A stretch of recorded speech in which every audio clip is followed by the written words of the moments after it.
I gained 125 pounds. I was lazy. That's who I am. I'm a guy that likes to sit back, watch TV, and eat pizza. Like everybody. 297 pound, working for Ecolab, spraying for cockroaches, making $1,000 a month. I thought that was me at my 100% potential. Come to find out, a few years later, I wasn't anywhere near that. 106 pounds less, graduated Navy SEAL training, went on to do all these other things. Looking back on that, that was me trying hard. That's why people gotta understand, what is in us, we have no idea until we start trying hard. And I mean really trying hard, where you're obsessed with, hey, this is my new norm. My new norm is that, wow, this isn't always fun. It's not always meant to be fun. And that's when you know you're trying hard. I knew in the back of my mind that I could pull off this whatever I wanted. I knew I could. I knew that, but I was afraid of the work, because I wasn't gifted with brains. I wasn't gifted with God-given talent. So I knew to get to where I had to go, I knew the work was gonna be something that I didn't want to even attack. So I was just putting it off. I didn't try hard enough, because I didn't put forth every single bit of an ounce of pressure in my body into being better. They ended up being a 300-pound guy that made $1,000 a month, and I was fine there. That was okay. We all have two people. We all have two people. And I'm not saying you're crazy. We have the easy voice, which is that 20% telling yourself that I'm easy at 90% of my full potential, maybe 100% at that 20%. That's that voice that we all love. That's that very comfortable voice, that's that mommy holding you saying it's gonna be okay. Doesn't care how good you are, just loves you. Just loves you no matter how messed up you are in life. That's where you wanna be at. So that's that one voice. This other voice that we walk very far away from is the voice saying, hey man, you ain't doing shit. So we try to get this voice out of our head completely. And we live over here in this land. So what you have to do first is turn up this voice over here. The voice saying things to you that aren't nice. That it's in our head saying, you know what, man, dude, you're not doing shit. I mean, and it's not putting yourself down. People take this the wrong way in this new society. I'm not saying to put yourself down. I'm saying listen to the truth. And the truth isn't in the 20%. The truth is in this other part of your brain saying, look, man, you're wasting a bunch of percentage here. We have 80 more percent that we're not tapping into, because in this other 80% is suffering, pain, failure,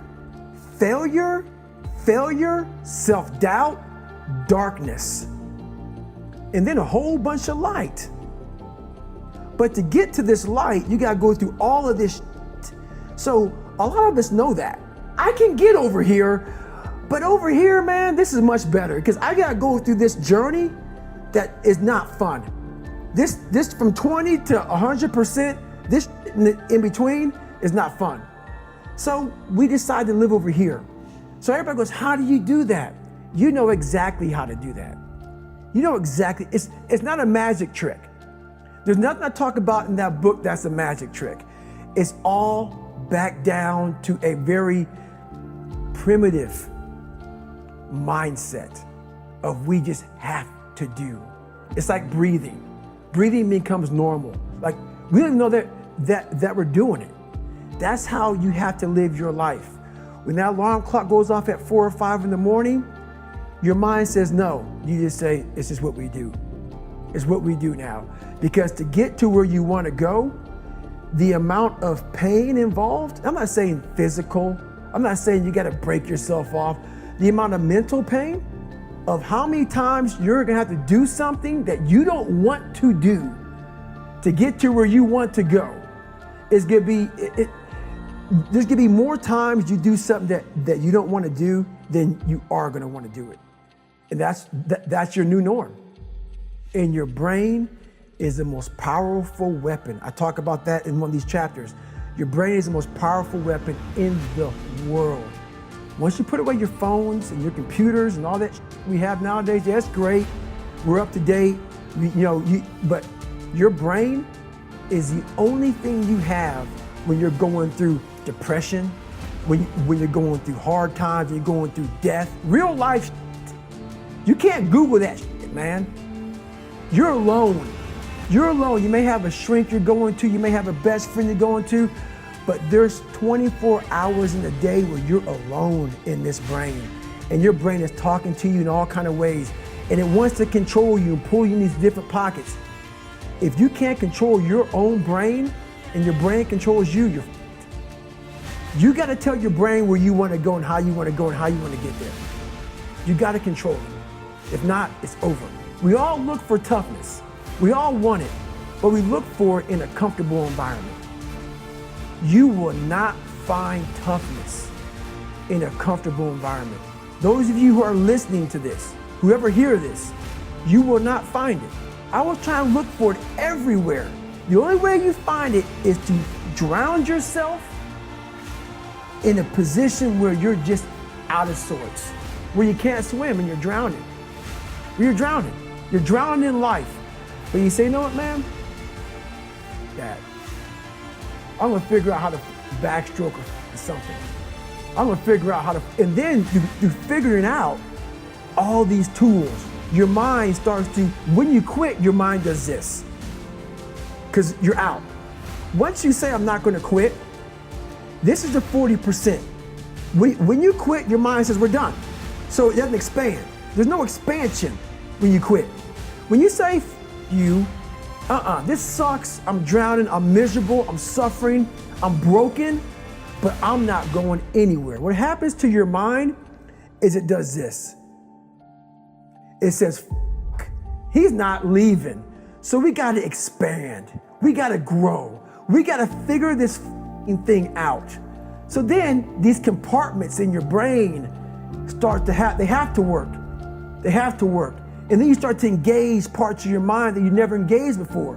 But you can't engage it by sitting back in these nice chairs, drinking this nice water, talking to you, talking about what I want to do.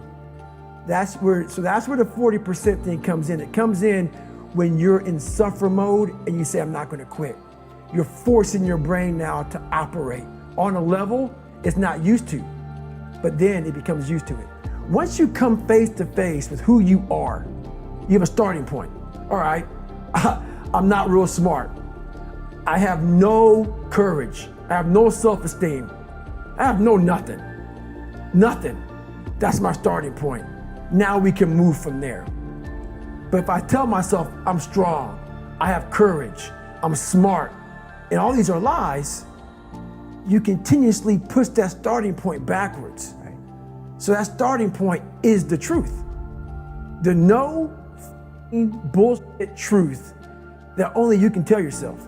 Literally, I started feeling victory just by putting myself in the battle. It wasn't about going to Navy SEAL training. It wasn't about being the 23rd guy in that chair. I started realizing, man, just by going to war with myself every day and putting these challenges and these goals and these obstacles, these insurmountable obstacles. So it wasn't about losing 106 pounds. Me losing 5 pounds was an accomplishment. Me losing 10 pounds and then 50 pounds. And then the more I did this, the more I gained confidence.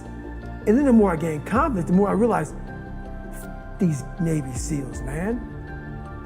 These guys can't do what I'm doing right now. I had no coach, had no trainer, had no money. I didn't know how to lose weight. I had no knowledge of what I was doing. I was just working. I was just sacrificing.